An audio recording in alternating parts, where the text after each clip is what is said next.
They were warriors of God, monks in armor, bound by vows of poverty, chastity, and obedience, yet feared across kingdoms and deserts alike. For 2 centuries they stood as the sword of Christendom. They were the Knights Templar. In 1119, 2 decades after the First Crusade seized Jerusalem, Christian pilgrims continued to flock to the Holy Land. But the roads were dangerous, riddled with bandits and raiders. From this chaos rose a small brotherhood of knights. Their mission: protect the faithful. Their founder, a French knight named Hugues de Payens.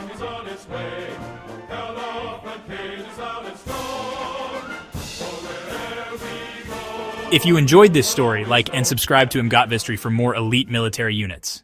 Recognized by the Church and officially endorsed by the Pope in 1129, they became the poor fellow soldiers of Christ and of the Temple of Solomon, better known as the Knights Templar.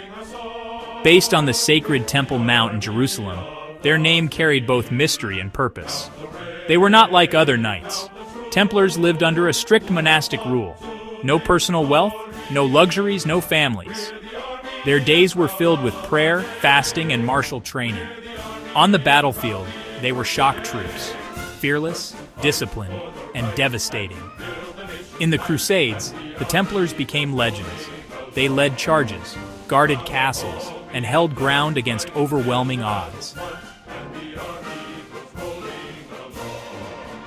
Their white mantles and crimson crosses struck fear into Muslim armies and admiration from their Christian allies.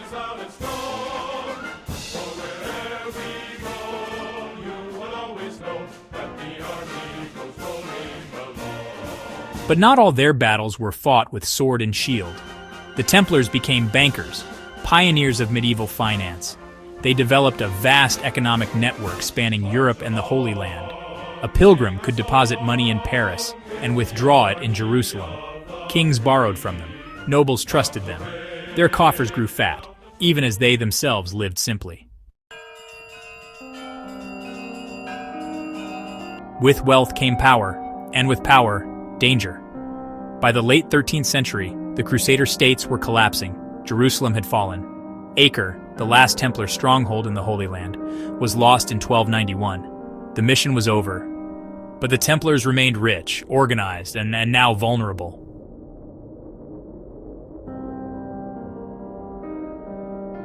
In France, King Philip IV, deeply in debt to the Templars, saw his chance.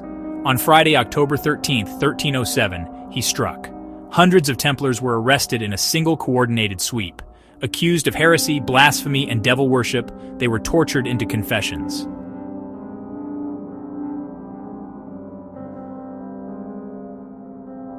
Among them was Jacques de Molay, the last Grand Master. In 1314, he was burned at the stake in Paris. With his death, the Templar Order was effectively destroyed. Disbanded by papal decree, their assets seized, their legacy shattered.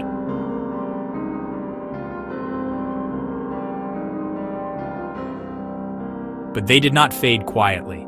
The Templars became legend. Their wealth was never fully accounted for. Their rituals, never fully understood. Myths of hidden treasure, secret knowledge, and immortal vows took root. From Freemasons to fictional conspiracies, their ghost still walks through history. They rose as protectors of pilgrims, they fell as prisoners of politics, but the cross they carried still casts a long shadow. The Knights Templar, martyrs, warriors, and mystery eternal.